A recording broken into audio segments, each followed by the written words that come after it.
Muy buenas tardes, bienvenidos a un episodio más de Así lo vivimos, su podcast de estudios de género. Les saluda Mireya Márquez, soy investigadora y profesora del Departamento de Comunicación en la Universidad Iberoamericana y hoy me acompañan tres grandes especialistas para tener un diálogo interdisciplinario e intergeneracional sobre el tema de violencia de género digital. Bienvenida, Alma.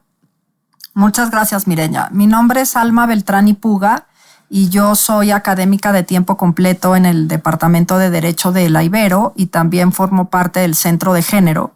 Mi investigación traza los puentes entre el derecho y el género con metodologías de la historia y la sociología. Yo soy Joana Ángel Reyes, trabajo en el Centro de Estudios Críticos de Género y Feminismos de la Universidad Iberoamericana Ciudad de México y una de mis especialidades de investigación es la cultura digital. Yo soy Camila Solís, estudiante de Ciencias Políticas y Administración Pública en la Ibero Ciudad de México. Pues perfecto, creemos que esta es una enorme oportunidad para un diálogo, además de intergeneracional e interdisciplinar, sobre las múltiples facetas y caras de la violencia de género. Empezaría por preguntarte precisamente, Alma, hacíamos hace rato una distinción de qué sí es violencia y qué no desde tu campo jurídico, más allá desde las experiencias que ahorita vamos a ver. ¿Nos podrías iluminar? Sí, yo creo que a partir de que se pasó la denominada Ley Olimpia, que fueron unas reformas a la Ley General de Acceso a una Vida Libre de Violencia en México y que de ahí empezó unas también reformas en los códigos penales de los estados para incluir lo que esta ley denominó como violencia digital. O sea, se le incluyó un capítulo a la ley de acceso a una vida libre de violencia sobre violencia digital. Y lo que se reguló ahí, recordemos, esta ley no es un código penal. Es una ley que habla de cuáles son las manifestaciones de violencia de género que pueden sufrir las mujeres, las minorías sexuales, digamos, personas no binarias. Entonces, esta violencia digital se refiere a que uno grave mediante cualquier uso de tecnología, cualquier acto de índole sexual, sin el consentimiento de la persona y o lo difunda. ¿Sí? Entonces, hay una distinción en la ley y eso quedó también como delito tipificado en los estados, que pues una conducta puede ser, ¿no?, que uno haga el video sin el consentimiento de esta persona y otra cosa es que también lo difunda. Entonces, eso en principio es la violencia digital. Entonces, la violencia mediática sería, y esto aquí podemos discutir si es violencia o discriminación, una violencia que se da en los medios como reproductora de estereotipos de género y que tiene que ver con el sexismo. Y creo que esa violencia, esa idea de la violencia mediática en esta ley tiene que ver con el papel de los medios de comunicación en, pues, dar imágenes que tengan contenidos igualitarios o que no propaguen discursos de odio hacia las mujeres. Entonces ahí pues yo pensaría que esto es más una forma de discriminación que una violencia, digamos. Ahí podemos quizá pues ya darle la palabra también a las expertas de esta mesa para que dialoguemos qué estamos entendiendo por violencia. Ok, entonces, o sea, Alma nos explica, ¿no? Hay violencia digital por el uso de contenido íntimo, grabación y distribución. Luego hay violencia mediática. ¿Qué ocurre entonces con la violencia de la que sistemáticamente padecemos las mujeres, que es la misoginia en línea o los discursos de odio? ¿Tienen, Camila, algo que decir? ¿Algún caso que te venga, que te resuene? Me resuena el caso de la senadora Andrea Chávez, que es básicamente, Andrea Chávez es una senadora, creo que es la senadora más joven que tiene el partido en el poder, cuya que está llena de controversias. En particular, una que tiene que ver con una acción política pareciera que de precampaña, que eso le toca más bien a los tribunales electorales, en donde utiliza su imagen como senadora para llevar ambulancias a ciertos estados, perdón, a ciertos municipios en el estado de Chihuahua. Y entonces se le viene el mundo encima y en vez de que se le cuestione el acto de probable precampaña ilegal, ¿no? Campañas anticipadas, lo que se le cuestiona es cómo llegó a Andrea a ser la senadora más joven de Morena. Porque hay un favor de índole sexual de parte del coordinador de la bancada en el Senado del partido en el poder, Adán Augusto López, hacia Andrea, que tienen una relación íntima. Y entonces esto en el plano de las redes se reprodujo de una manera brutal. O sea, no cuestionamos a Andrea Chávez por el acto de campaña anticipada. Lo que estamos cuestionando es quién la puso en el poder. En vez de criticar el fondo del delito, se critica cómo es que esta mujer llega al poder. Y sobre todo, el discurso que se maneja es, llegó porque se está acostando con un hombre que tiene poder. Claro. Y entonces, primero, para mí es una señal de un pobre debate político en la arena pública, ¿no? Y segundo, es este discurso repetido de que las mujeres llegamos a puestos de poder porque hay favores sexuales detrás, porque un hombre nos puso ahí. Claro. Y se combinan muchas cosas, pero lo que me parece impresionante es que Twitter, sobre todo, que es esta arena sumamente violenta, sin filtros, de las redes sociales en donde todo mundo puede opinar. En Twitter es bien difícil cargar de responsabilidades a alguien que comete, ahora tengo la duda, no sé si es violencia, pero sí este tipo de discriminación. Claro, sí hay violencia política de género y además lo han expresado políticas que están en puestos de elección popular en todo el mundo. Recuerden, hace años la presidenta Michelle Bachelet se le cuestionaba por los hijos, por los papás de los hijos, etcétera, cuando esas mismas cuestionamientos no se le hacen a hombres. A la presidenta Sheinbaum, un día sí y un día también, igual sí, hacen referencia que debe volver a la cocina. Es decir, a eso nos referimos con violencia política de género. Y ahorita Alma nos aclarará si eso es violencia o no, porque además tiene que ver con estos procesos electorales. Pero a las mujeres se nos cuestiona, ¿no, Joana? Todo el tiempo por estos estereotipos de género, de formas en las que los hombres no necesariamente. ¿O cómo lo ves tú? Son violencia y eso hay que entenderlo de manera cabal. Sí, existe la violencia digital y es tan peligrosa y es tan, tan agresiva y tan dañina como la violencia física. Y la ley va en el mismo carril y al mismo tiempo que la violencia digital y sus múltiples expresiones. En el caso de la violencia política de género, es una violencia que sí se ejerce contra las mujeres, las personas no binarias o personas que están como en una cierta, para mí, desventaja política respecto del estereotipo de género del hombre blanco heterosexual que ha tenido el privilegio en la política. Sí. Pero creo que la violencia política sí se da en un contexto de ejercicio de un cargo.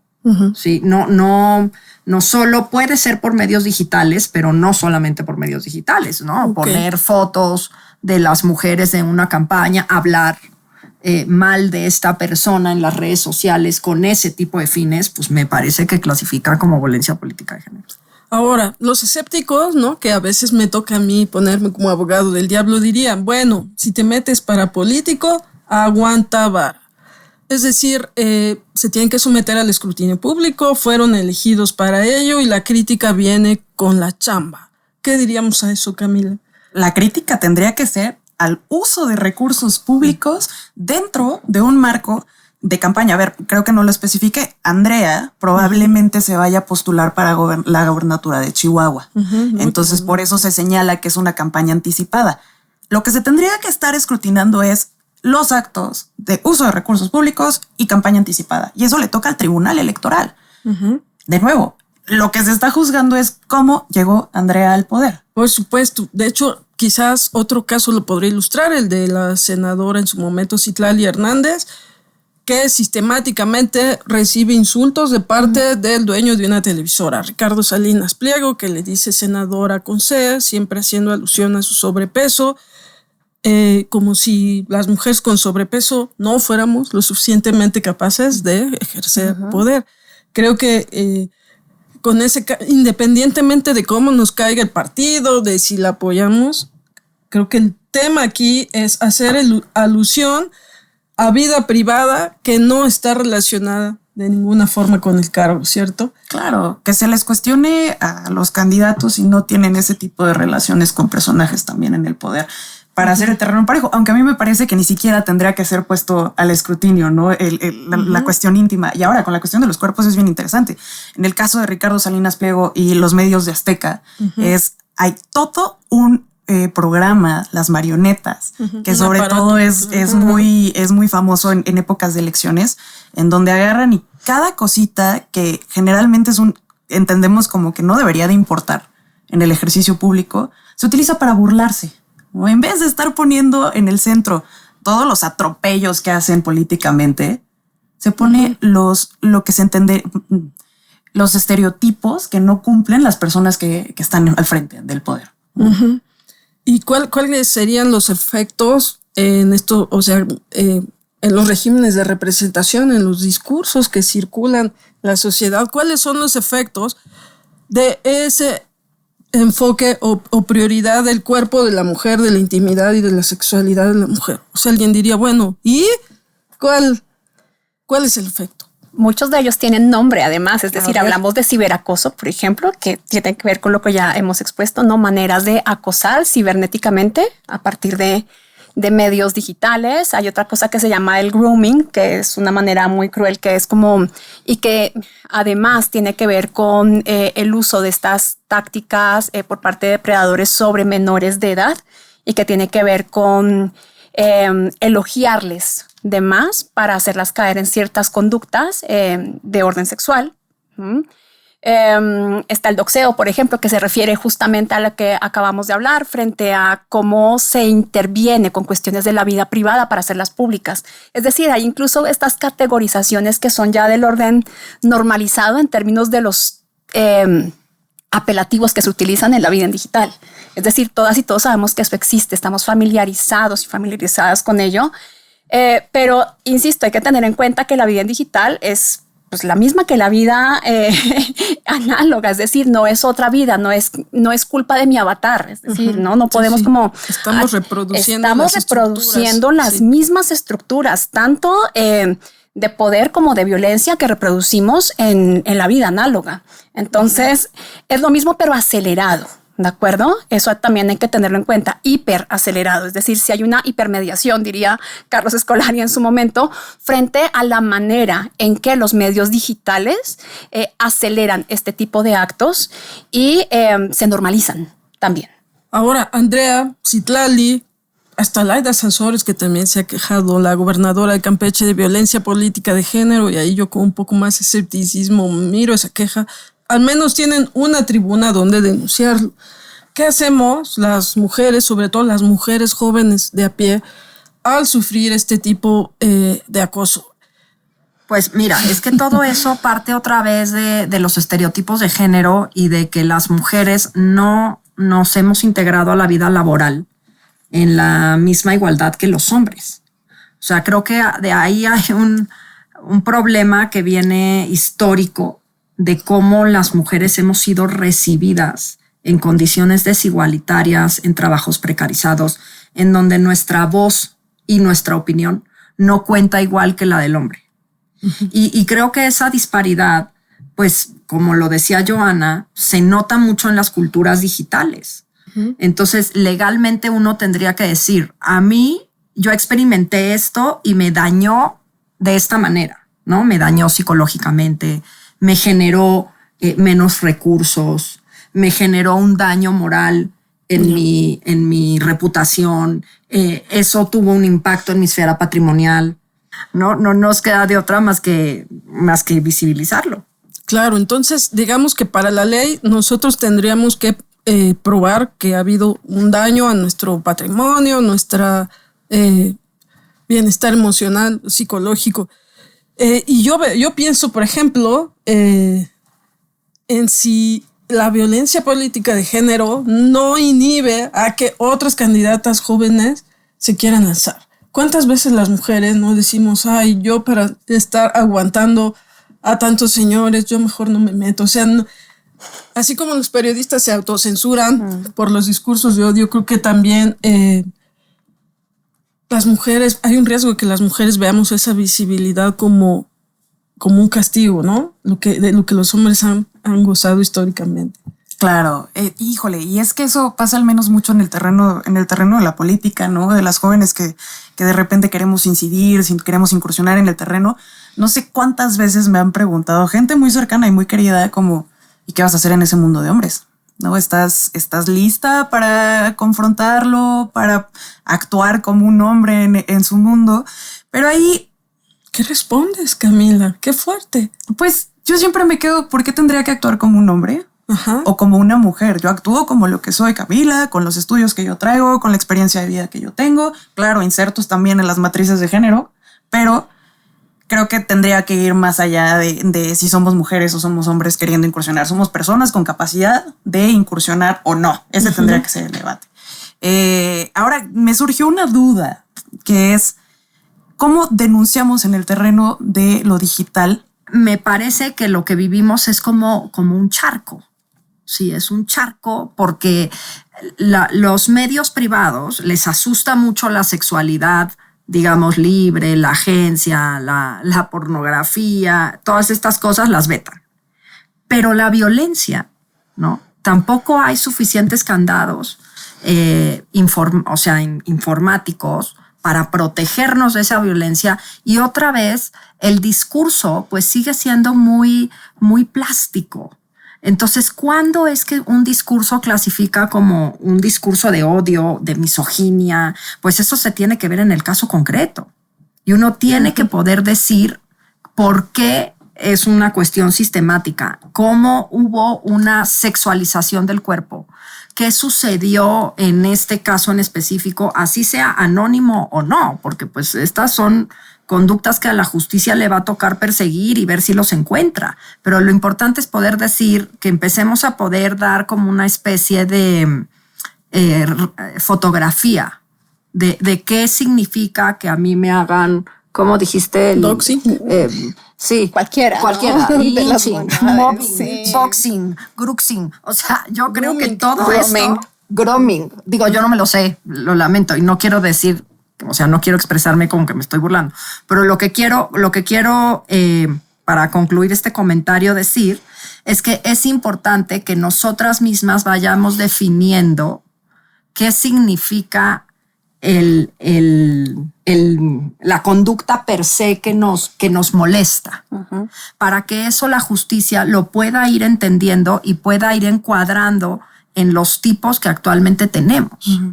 Que eso es lo que me parece que se puede hacer. Ok, pero además has tocado un punto fundamental que son los mecanismos de moderación de las redes. En la cultura digital hay un doble discurso que hacemos como regulamos, pero en el que las mujeres, sobre todo las mujeres jóvenes que quieren mostrar su cuerpo, son sistemáticamente explotadas por el algoritmo. Es decir, Elon Musk y los señores a cargo de las plataformas se benefician de esta violencia digital contra las mujeres. Discos. 100%. Cosas que hay que saber. Una, no es tan anónimo Internet como parece. Siempre hay huella. Siempre. Claro, hay formas de ir superando, ¿no? Y así tremendamente pensativas acerca de cómo superar esa huella. Sí, por supuesto, ¿no? Y ahí entraríamos como en terrenos de la banalidad del mal y otras cuestiones sobre las que podríamos hacer otro episodio, por supuesto. Pero el tema es que siempre hay huella. Nadie es totalmente anónimo o anónimo en el ciberespacio. La otra sí, tienes toda la razón, Mireya. Es decir, en el terreno de las redes sociales, quien prima es el mercado y eso hay que tenerlo en cuenta. No se puede ser tan inocente como para creer que estamos de espaldas al mercado generando comunidades de gente que aspira a ser feliz. ¿No? Siempre. Nunca mejor puesto. Siempre está el mercado involucrado y sí, ya no es hora de ser inocentes y creer que eso no existe. Por otro lado, pues es que Internet no fue creado para ser legislado y también eso hay que tenerlo en cuenta. Es decir, es imposible, ¿no?, pensar en una legislación global de Internet. ¿Sí? Porque la gobernanza de las plataformas. La gobernanza es otra cosa, en efecto, ¿no? Y es esta autorregulación de los actores, de los agentes que están ¿no? Usando justamente que están interactuando en el ciberespacio, pues para generar una comunidad, eso, que se autorregula y se autogobierna en sí misma sin una legalidad de por medio. Será como el sueño así, ¿no? En Davos en el 96, ya tenemos una sociedad sin ley donde vamos a ser más humanos, más críticos, más felices, porque entonces no hay una ley de por medio, pero tampoco hay una autorregulación, ¿no? Y tampoco hay eso como un código ético que nos permita decir hasta aquí o hasta dónde. Muchas gracias por hablar de estas multitudes conectadas. ¿Cuál creen que haya sido el impacto del movimiento mundial Me Too? O Ni Una Más, particularmente en México, en la forma en cómo entendemos la violencia de género. ¿Ustedes notan más sensible la sociedad después? Hay un antes y un después del Me Too en las leyes, en los usuarios de internet, en los algoritmos. Órale. Como persona joven, ¿qué has notado? Justo iba a empezar por ahí. A mí me toca el boom del Me Too y del Ni Una Más cuando estaba entre el periodo de la secundaria y de la preparatoria. Y entonces, prepandemia, mi experiencia, no sé si ya hayan estudios serios sobre el tema, era como muchísimo progresismo y mucha esperanza prepandemia. Entramos a la pandemia, nos oscurecemos muchísimo en el mundo digital, pasar tantas horas metidos, creo que también algo genera acá arriba que nos lleva a mundos muy oscuros. Uy. Y yo lo que veo después de esta época es que se saturó lo digital. Y creo que la juventud se saturó, se sobrecargó el discurso y hay un momento de quiebre en donde hasta pareciera que ya ni siquiera queremos ir como con la corriente de la denuncia de casos, sino que se está como que nos renegamos un poco, como que ya lo tomamos no directamente y lo aceptamos así en un principio, sino ya hay como una cierta fricción con estos hashtags, con este tipo de denuncias, porque fueron demasiadas. Yeah. Y entonces llega un punto en donde te saturas como generación y ya te cuesta mucho aceptar las cosas de inicio. Pero lo repito, esto es algo que yo vi en una experiencia, en una generación completamente digital, ¿no? O sea, nos volvemos escépticos ante los fenómenos efímeros digitales. O sea, yo creo que algo que le tenemos que agradecer al Me Too es que para mí ha habido una fuerte, digamos, ola de mujeres jóvenes, o digamos también de mi edad.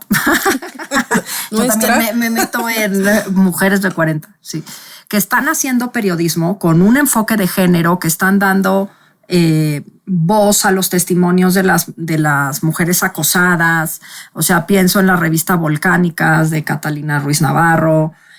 Pienso como en los colectivos de mujeres que se han organizado también transnacionalmente. Creo que el periodismo feminista ha sido una cosa muy provechosa para tejer redes internacionales de feministas, y que ha habido mucha colaboración. Digo, lamentablemente las periodistas han sufrido también acoso, violencia, por parte de los acosadores de las mujeres. Bueno, una red ahí que nos puede dar para otro episodio. Pero eso ha sido abogadas feministas también colaborando con las periodistas y viendo cómo decir, ¿no? Cómo dar notas sobre que se tiene que poner presunto responsable en lugar de acosador. O cuestiones que creo que han sido, pues de otra manera no las hubiéramos tenido. Y Johanna, cerraría contigo no solo el bloque, sino el episodio, porque ya nos estamos quedando sin tiempo. Ya nos han dicho un poco lo bueno del Me Too, pero ves tú que también por el otro lado la misoginia se ha exacerbado en internet como respuesta a esto. Por supuesto, los discursos de odio crecen en la medida en que les permitimos crecer. Eso también es un hecho. No se van a acabar.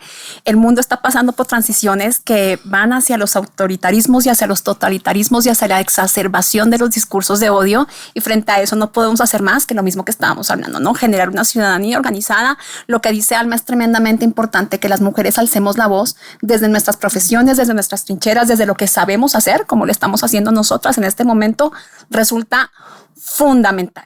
Y algo, ¿no? Para terminar, en efecto, que también trajo positivísimo el Me Too es que podemos socializar justamente estas condiciones. Y también que se fortalecieron protocolos a la atención de la violencia de género, que antes o se pasaban por alto o no existían, o eran como muy letra muerta porque nos daba miedo denunciar.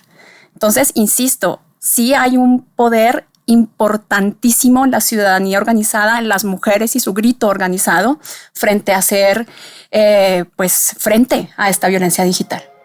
En efecto, pudimos visibilizar porque así lo vivimos. Muchísimas gracias a Alma, a Joana y a Camila por acompañarme en este episodio de su podcast de género, Así lo vivimos. Hasta la próxima.